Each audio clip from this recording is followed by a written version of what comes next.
ओम श्री गुरुभ्यो नमः। ओम शांति शांति शांति।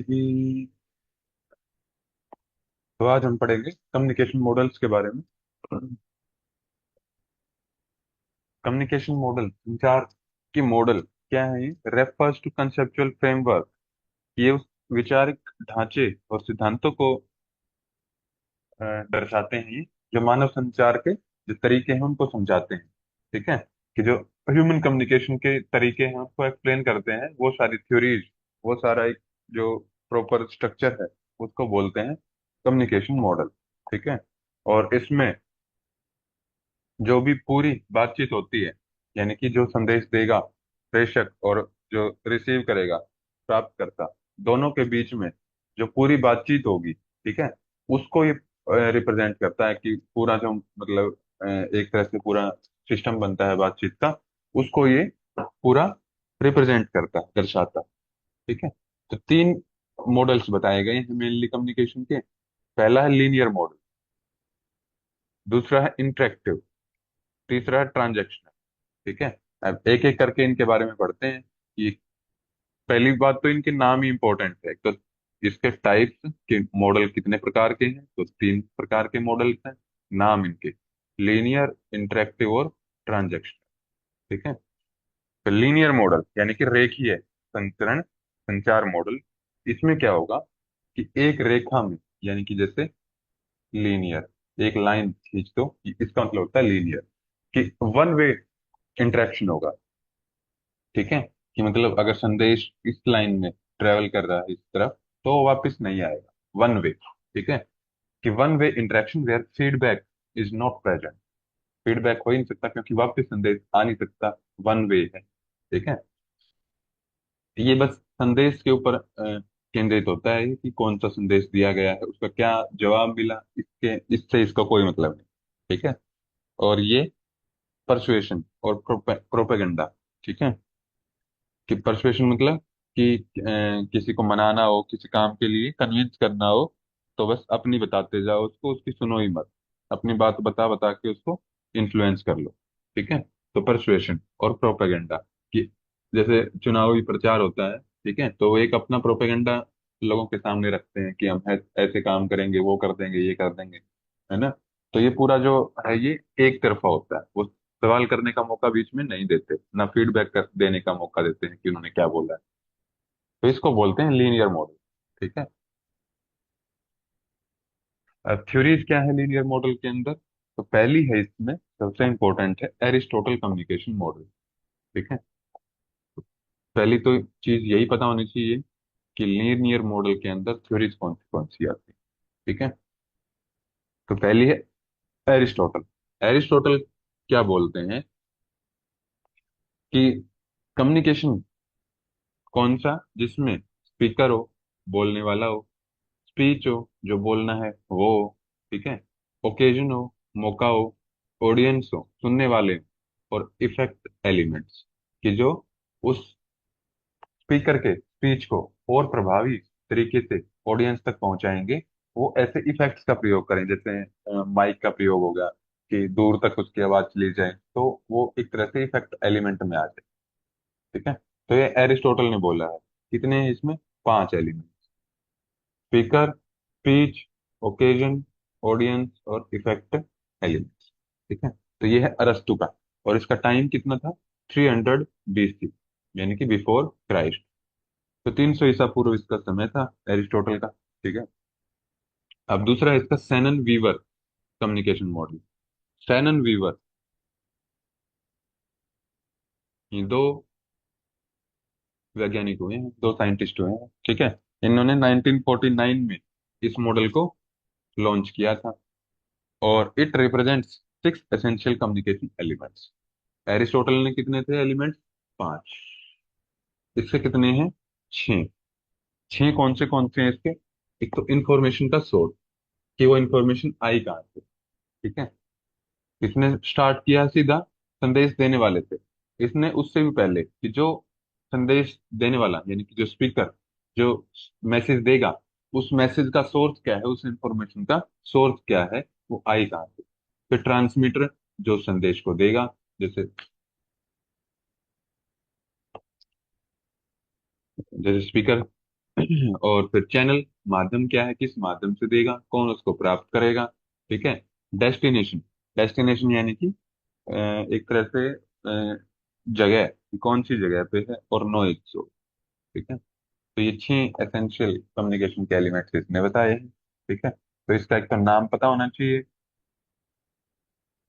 कि कौन से 6 एलिमेंट हैं, और किस मॉडल के अंदर ये थ्योरी आती।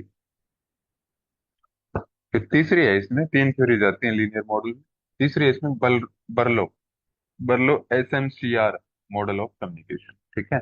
अब इसमें कितने हो जाएंगे, SMCR, 4 एलिमेंट। ठीक है। और 4 एलिमेंट्स कौन से हैं, इसके नाम में ही है, इस थ्योरी के में SMCR, यानी कि S से बन गया सोर्स, M से मैसेज, C से चैनल, और R से रिसीवर। ये 4 चीज आएंगी SMCR मॉडल में, बर्लो के। तो 1960 में, 1960 के दशक में ये थ्योरीज आई थी। तो बर्लो के 4, एरिस्टोटल के 5, और सैनन वीवर के 6 एलिमेंट। ठीक है। और दूसरा है इसमें इंटरेक्टिव। इंटरेक्शन कब होगी, जब दो लोग आपस में बातचीत करेंगे, यानी कि टू वे कम्युनिकेशन जब होगा। Two way communication with non simultaneous feedback, ये इंपॉर्टेंट है इसमें। एक तो टू वे कम्युनिकेशन तो हो, लेकिन नॉन साइमल्टेनियस, यानी कि फीडबैक जो है वो तुरंत ना हो, असमानांतर, कि बात अब बोली गई है, फीडबैक बाद में आए। ठीक है। तो उसको बोलते हैं इंटरेक्टिव मॉडल। ठीक है। और इंटरेक्टिव मॉडल में क्या क्या आएगा, फिजिकल यानी कि शारीरिक, और साइकोलॉजिकल मनोवैज्ञानिक, दोनों इसमें कॉन्टेक्स्ट आते हैं। ठीक है। फिर इसके बाद है transactional model of communication. Transactional model में क्या होगा, two way communication process with simultaneous feedback. ठीक है। धीरे धीरे बढ़ रहा है ये, कि पहले लीनियर में क्या था, वन वे कम्युनिकेशन। फिर इंटरेक्शन में दो तरफा कम्युनिकेशन होगा, लेकिन उसमें फीडबैक जो है वो नॉन साइमल्टेनियस होगा। अब ट्रांजैक्शनल में क्या होगा, जिसको लेन देन संचार मॉडल भी बोलते हैं, इसमें टू वे कम्युनिकेशन होगा, और साइमल्टेनियस फीडबैक के साथ, कि जैसे ही संदेश गया, उसका उसी के पैरेलल तुरंत फीडबैक मिल गया। ठीक है। Mostly used for interpersonal communication. ठीक है। Because the sender and the receiver of message interchange their roles. ठीक है। ये इंटरपर्सनल कम्युनिकेशन में देखा जाता है, ये ट्रांजैक्शनल मॉडल ऑफ कम्युनिकेशन, कि जिसमें क्या होगा, जो प्राप्त करता है और जो संदेश को देने वाला है, वो क्या होगा, अपने रोल को चेंज करते रहते हैं। कि जैसे मान लिया, एक बार बातचीत में जो सेंडर है, ए सेंडर है, बी रिसीवर है। ठीक है। एक बार जब इसने अपना संदेश दे दिया, तो बी क्या करेगा, बी अब इसका प्रति उत्तर देगा, या फिर अपनी सूचना देगा इस बारे में। तो अब इनका रोल चेंज हो गया। तो बी सेंडर और ए रिसीवर, तो ये क्या है, अपना रोल चेंज करते हैं। ठीक है। और इसमें कौन से कॉन्टेक्स्ट आएंगे, जो आपका इंटरेक्शनल था, उसमें कौन से हैं, फिजिकल और साइकोलॉजिकल कॉन्टेक्स्ट। लेकिन जो ये आपका ट्रांजैक्शनल मॉडल है, इसमें फिजिकल, सोशल, कल्चरल, रिलेशनल, और साइकोलॉजिकल। ठीक है। ये 5 कॉन्टेक्स्ट आते हैं। फिर इसके बाद है थ्योरीज। जब दूसरे नंबर वाला है आपका इंटरेक्शनल, उसमें कोई थ्योरी नहीं है। पहले वाले में थ्योरी थी, और अब इसमें ट्रांजैक्शनल वाले में theory. Wilbur Schramm, Wilbur Schramm model. एक ये पता होना चाहिए आपको कि विल्बर श्राम मॉडल कौन सी थ्योरी का है, ट्रांजैक्शनल थ्योरी के अंदर आता है। ठीक है। तो क्या बताया है इनके बारे में, कि विल्बर श्राम कौन थे, ये पहले, मतलब जिन्होंने इसके ऊपर एक्सपेरिमेंट किया, उसमें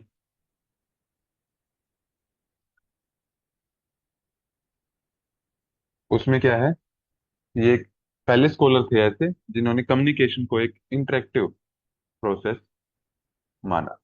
ठीक है, कि कम्युनिकेशन क्या है, इंटरेक्टिव प्रोसेस है, कि एक दूसरे के साथ संवाद करने का माध्यम। ठीक है, और इसने क्या बोला कि जो कम्युनिकेशन एक सर्कुलर मॉडल के तहत काम करती है। ठीक है, कि सर्कुलर मॉडल कैसे, कि एक ही मैसेज को एनकोड करो और डिकोड करो। ठीक है, कि एक बार एनकोड कर दिया फिर उसको डिकोड करना पड़ेगा रिसीवर को। ठीक है, फिर रिसीवर उसको वापस से, क्योंकि रिसीवर अब क्या होगा, जैसे ही रिसीवर के पास मैसेज पहुंचा, रिसीवर बन गया सेंडर। अब वो अपना जब मैसेज पास करेगा, ठीक है, क्या दिया है इसमें ट्रांजेक्शनल मॉडल में, यही था ना कि दोनों अपने रोल चेंज करते हैं। तो जैसे ही एनकोड करके एक बार डिकोड कर लिया रिसीवर ने, फिर दोबारा अपना मैसेज वो एनकोड करके भेजता है, फिर उसको जो ए था वो उसको डिकोड करेगा। तो ये है इसमें कि एनकोडिंग और डिकोडिंग का प्रोसेस जो है सर्कुलर मॉडल में चलता है इसका, कि एक बार एक मैसेज एनकोड होगा, फिर डिकोड होगा, फिर दोबारा एनकोड होगा, फिर डिकोड होगा। ये आपका कम्युनिकेशन मॉडल्स थे तीन टाइप के। अब है आपके कम्युनिकेशन बैरियर। संचार में रुकावट क्या क्या चीजें डालती है।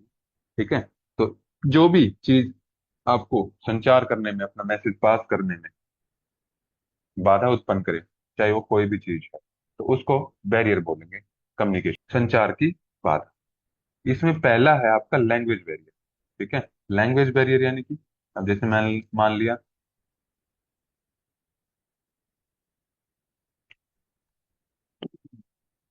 हम हिंदी में बात कर रहे हैं, ठीक है, लेकिन कुछ स्टूडेंट होते हैं जिनको हिंदी आती ही नहीं, मराठी में या फिर बंगाली की भाषा होती, तो ये लैंग्वेज बैरियर हो जाता है। ठीक है, यानी कि जिस भाषा में मैं बात कर रहा हूँ या फिर जिस भाषा में सामने वाला बात कर रहा है वो मुझे आती ही नहीं है। ठीक है, तो ये लैंग्वेज बैरियर होगा। ठीक है, फिर क्या दिया इसमें, using improper and faulty language. ठीक है, या फिर जिस जिस वाक्य को जैसे बोलना चाहिए मैं वैसे ना बोलूं। ठीक है, तो इम्प्रॉपर लैंग्वेज का अगर यूज किया जाए, इम्प्रॉपर ट्रांसलेशन उसकी की जाए। ठीक है, यूज ऑफ जैरगन। जैरगन मतलब कि बहुत घुमा फिरा के एक शब्दों का जाल सा बना देना। ठीक है, तो अगर उस तरह बातचीत की जाती है तो क्या है ये, लैंग्वेज का बैरियर है, सामने वाले को समझ ही नहीं आएगी। और जब समझ नहीं आएगी, ठीक है, तो यही क्या है, बैरियर है, कि रिसीव करने में और समझने में अगर रिसीवर को परेशानी होती है तो उसको कम्युनिकेशन बैरियर बोलते हैं। तो ये पहला हो गया आपका भाषा अवरोध। दूसरा है इमोशनल। इमोशनल में क्या होगा, इमोशनल में क्या चीज होती है कि जब ज्यादा भावनात्मक रूप से ज्यादा सजग होते हैं जो इंसान, या फिर ये लगा लो कि ज्यादा कमजोर होते हैं। ठीक है, छोटी सी चीज पे उनको क्या हो जाता है, रोना आ जाता है, इस तरह के मतलब जो भी लोग होते हैं, उसमें क्या होगा कि जैसे ही आधी बात किसी ने बताई उनको, वो तुरंत पूरी बात का ओपिनियन अपने मन में बना लेते हैं। ठीक है, यानी कि तुरंत जज कर लेते हैं उसकी बात को, कि ये ठीक है कि गलत है, पूरी बात सुनते नहीं है उसकी। तो ये हो गया इमोशनल और साइकोलॉजिकल, कि उन्होंने अपनी समझ से, कि जो प्रेषक, जो सेंडर मैसेज का उस बात को समझाना चाह रहा था, वो ना सुन के अपना ही ओपिनियन मन में बना लेना, तो ये क्या आ जाएगा, इमोशनल या फिर मनोवैज्ञानिक बाधा आ जाएगी। ठीक है, फिर फिजिकल बैरियर। फिजिकल बैरियर में जैसे कि नॉइज है, आवाज है, कि पीछे बैकग्राउंड में आवाजें बहुत ज्यादा है, एक्सेसिव बैकग्राउंड साउंड, तो ये आ जाएगा आपका फिजिकल बैरियर में। ठीक है, और फिजिकल बैरियर में और क्या आ सकता है आपका, जैसे मान लिया फेस टू फेस कम्युनिकेशन है, तो फिजिकल बैरियर में लगा लो आप कोई भी दीवार है, ठीक है, बीच में दीवार है, सेंडर और रिसीवर के बीच में, तो वो भी एक फिजिकल बैरियर का काम करती है। फिजिकली मतलब जो भौतिक रूप से प्रेजेंट है जो चीज। ठीक है, ऐसे मानसिक ना हो कि मन में कल्पना कर रखी है और वो बाधा। तिलक कल्चरल, यानी कि सांस्कृतिक बाधाएं, कि जैसे कुछ दो लोगों के अगर कल्चर आपस में मैच ना करते हो, ठीक है, संस्कृति मैच ना करती हो, ठीक है, और कोई एक अपनी संस्कृति की बातें करने लग जाए कि हमारे में ऐसा होता है, हमारे में वैसा होता है, ठीक है, तो दूसरे वाले को समझ में नहीं आएगी, क्योंकि उनका वो कल्चर ही नहीं है। ठीक है, उनकी वो संस्कृति है ही नहीं, उनकी दूसरी तरह की है, उनके वो किसी और को की पूजा करते हैं। ठीक है, तो जो इसके सांस्कृतिक मूल्य हैं, विश्वास हैं, धारणाएं हैं, जिनको ध्यान में नहीं रखा जाता। तो ये है कल्चरल बैरियर, कि जब हम अपनी अपनी चलाते हैं, सामने वाले के जो बिलीफ्स हैं, रिलीजियस बिलीफ्स हैं, उनको ध्यान में नहीं रखते, उसको कल्चरल बैरियर बोलते हैं। फिर है ऑर्गेनाइजेशनल। ऑर्गेनाइजेशनल मतलब किसी भी एक ऑर्गेनाइजेशन में, संगठन में, संस्थान में, ठीक है, तो जो कर्मचारी काम करते हैं उनके बीच जो इंफॉर्मेशन शेयर होती है, अगर उसमें कोई रुकावट आ जाए, ठीक है, तो उसमें अगर रुकावट आ गई तो क्या होगा, पूरी जो कंपनी है, पूरी जो ऑर्गेनाइजेशन है, उसका काम ही ठप हो जाएगा। तो ये है ऑर्गेनाइजेशनल बैरियर। तो flow of information, hindrance, hindrance मतलब रुकावट, in the flow of information among the employees that might result in the commercial failure. Technological barrier.